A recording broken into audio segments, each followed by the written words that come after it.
Zdravíme všechny příznivce cestování. Dneska se spolu podíváme na ostrov v Indickém oceánu Mauritius. A na co se můžete těšit? Proletíme se obřím Airbusem A380 z Prahy do Dubaje a dále na Mauritius. Ubytujeme se v luxusním rezortu Lux Le Morne, který se nachází přímo pod touto úchvatnou horou, která je nejvíce vyhledávanou oblastí na Mauriciu.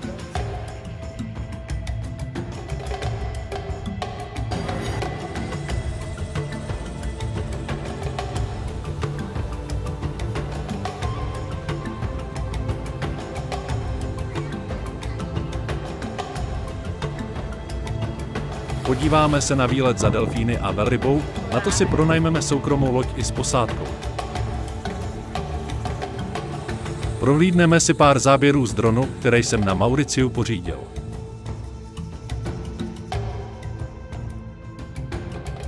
Projedeme se autem po ostrově a podíváme se na pár fantastických vyhlídek.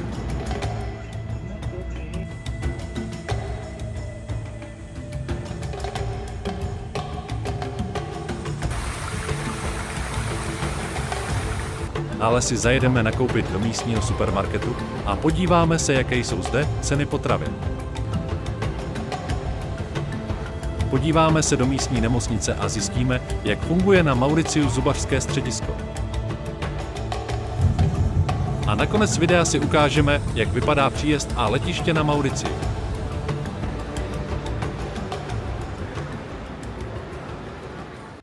Naše cesta začíná na pražském letišti, odkud nám letí pravidelná linka s Emirates Airbusem A380 ve směru Praha-Dubaj.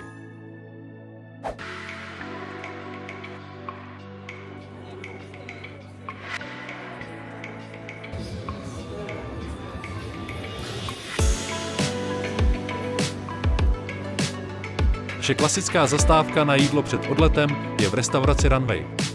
Jídlo je zde vždycky kvalitní a za poloviční ceny oproti stánkům dole.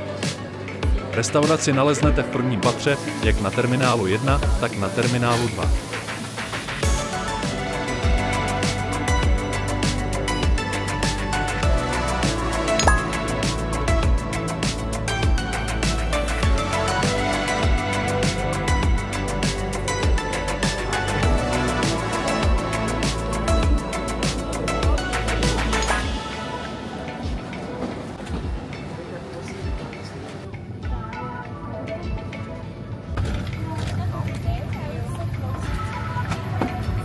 Airbus A380 je velmi velké širokotrupé dopravní letadlo, které společnost Airbus vyvíjela a vyráběla do roku 2021.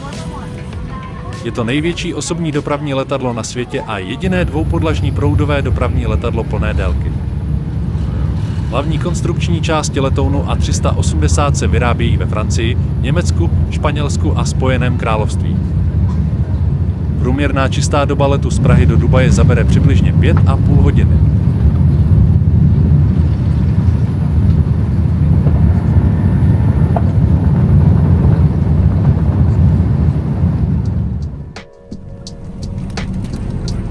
Proslulá dubajská aerolinka Emirates provozuje denní lety do Prahy a je známá nadstandardně dobrým servisem během letu.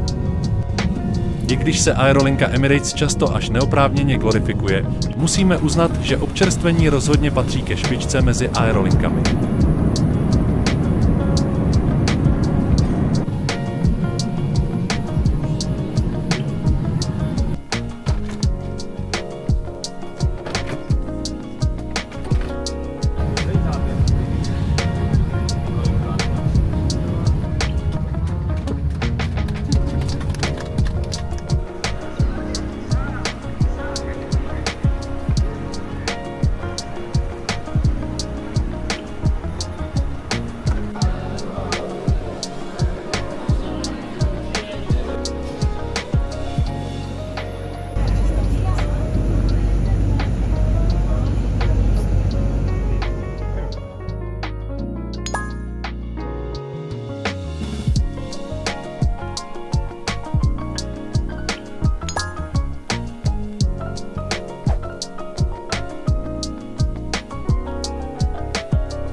konečně jsme se dostali po skoro 13 hodinách v letadle na ostrov Mauritius. Cesta v economy třídě byla náročná, ale dalo se to zvládnout.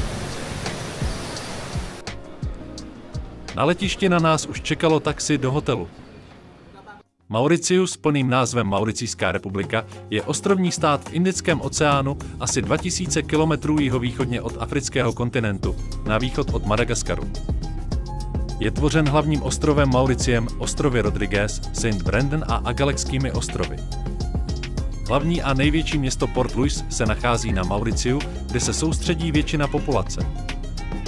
Země se rozkládá na ploše 2000 km čtverečních. Jako jazyk se zde používá francouzština, angličtina a mauricijská kreolština. Měna je zde mauricijská rupie.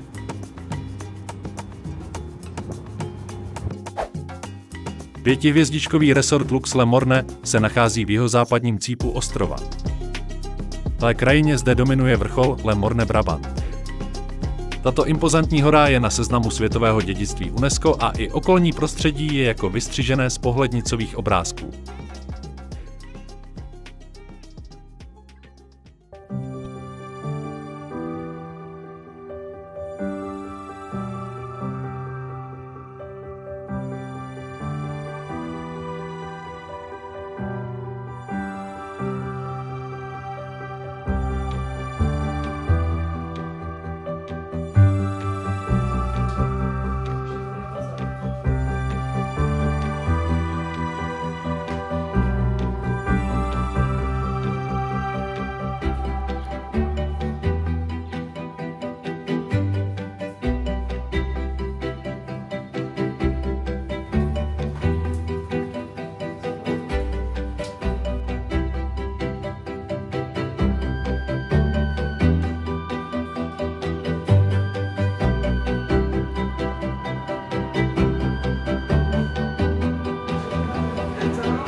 Hotel Lux Le Morne je velice oblíbený a skvostný rezort, který 100% potěší všechny romantické duše. Nádherná pláž s jemným bílým pískem a tyrkysová barva místní laguny, to byl hlavní důvod, proč jsme vybrali tento rezort. Nemohu samozřejmě opomenout majestátní horu Le Morne, která je třešničkou na dortu tohoto rezortu.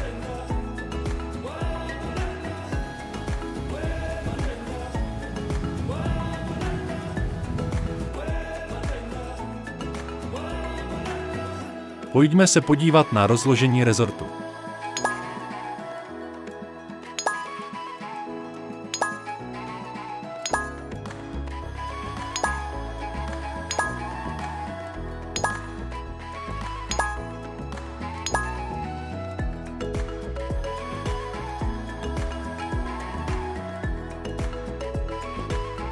Co musíme vyzdvihnout, jsou hotelové bazény. V rezortu se nachází hned 4. Všechny jsou obloženy kamenem, který dodává typickou mauricijskou atmosféru. Teplota bazénů se pohybovala okolo 30 stupňů. Tu samou teplotu měl i Indický oceán. U každého bazénu nemůže chybět bar s míchanými drinky. U jednoho z bazénů se nachází Lethan Lontan Rum Bar s nabídkou místních kvalitních rumů.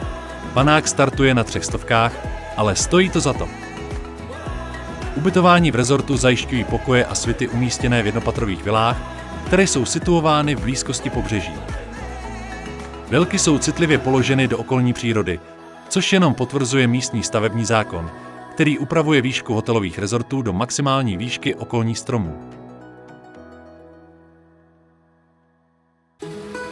Nyní omrkneme místní lux, wellness a spa. Ve spa centru jsme měli možnost vyzkoušet domácí lázeňské produkty, thajské masáže a odpočinek u soukromého bazénu s výřivkou.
Na dnešní dopoledne jsme si zakoupili výlet za delfíny a když bude troška štěstí, tak i velrybou.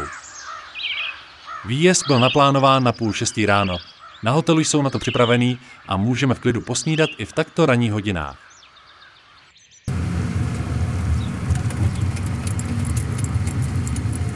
Nyní se přemístíme asi 30 minut autem do oblasti Tamarin na západní pobřeží Mauricia, kde na nás v přístavišti čeká posádka s lodí.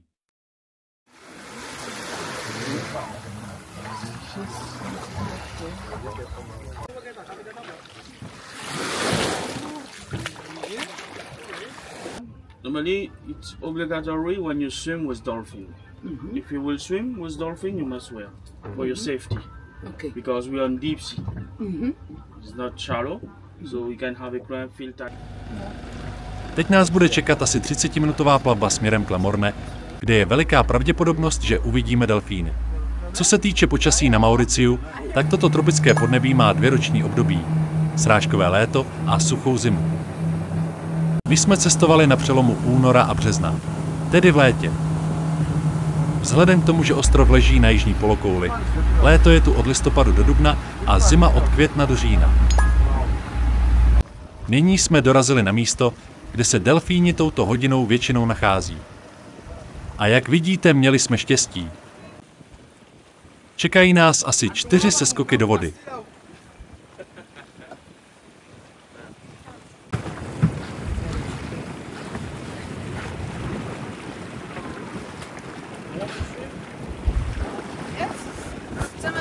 Jasné. Já už to nevleze do vody. Chcete plavat do toho moře? S tím letím se nemusí mířit. To je super, Voda, no.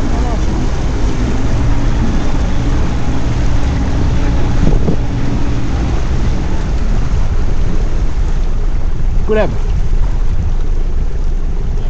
Okay? Go, go, go, go, go, go, go.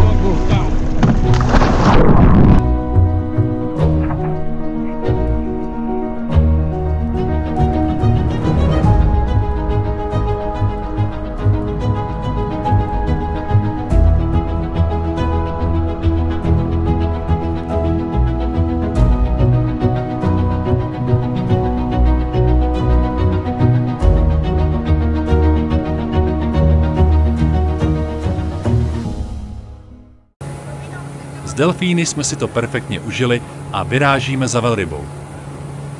Tady máme bohužel smůlu. Křižujeme z jedné strany na druhou a nikde nic. Potkáváme druhou skupinu, která nám dává zprávu, že velrybu taky doposud nepotkali. Kapitán naší lodi hlásí, že to vzdáváme. Musíme doplnit palivo a bylo by riziko, že nám nebude stačit na návrat. Nyní se pomalu přibližujeme k Le Morne, kde nás čeká krátké šnorklování a grilování na lodi.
Cestou z výletu se zastavíme v místním supermarketu a omrkneme, co tady mají a za jakou cenu.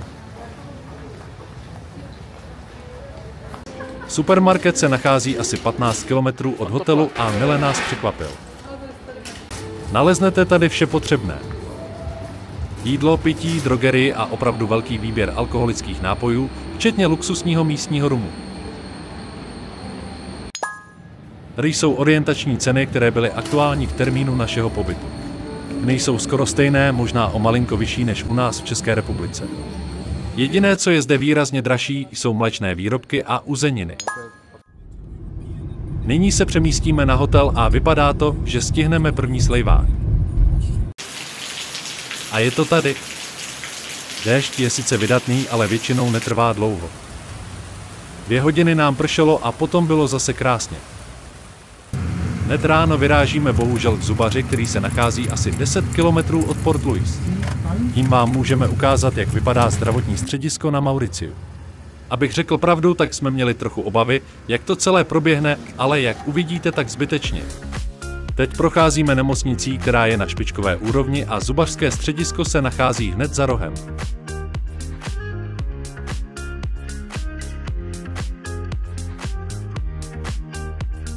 Musíme uznat, že vše bylo perfektní a na stejné, ne-li lepší úrovni jako v Evropě. Absolvovali jsme rentgen dásní a následné čištění. U doktorky jsme byli asi 30 minut a platili jsme přibližně 2700 korun, což se nám zdálo solidní. U východu z nemocnice se nachází bistro, kde jsme si s chutí dali malé občerstvení. Cestou zpět se podíváme na pár krásných míst, které na Mauriciu určitě stojí za návštěvu.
Na okraji hlavního města Port Louis je továrna LePort, známá hlavně výrobou modelů lodí, ale i letadel, aut, motocyklů a dalších věcí.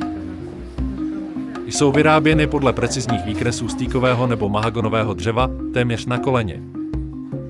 Při prohlídce vidíme, jak se modely dělají a pak již vystavené hotové výrobky, které si zde můžete zakoupit.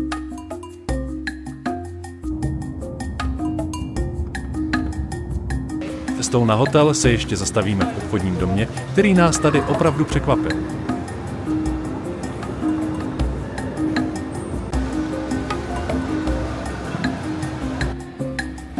Najdete tady všechny možné značky na oblečení, ale i fast foody jako McDonald's nebo KFC.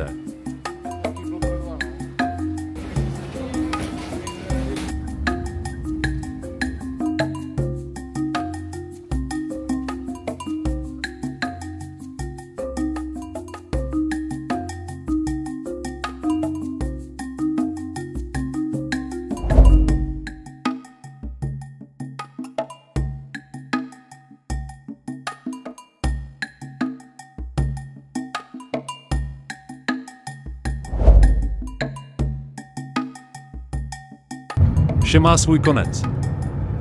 A my se musíme rozloučit s tímto krásným ostrovem. Pokud přemýšlíte, že vyrazíte na Mauritius, tak určitě zvolte pobyt alespoň na 14 dní, jinak toho moc nestihnete. Pokud se vám video líbilo, dejte nám like a odběr, budeme rádi za podporu.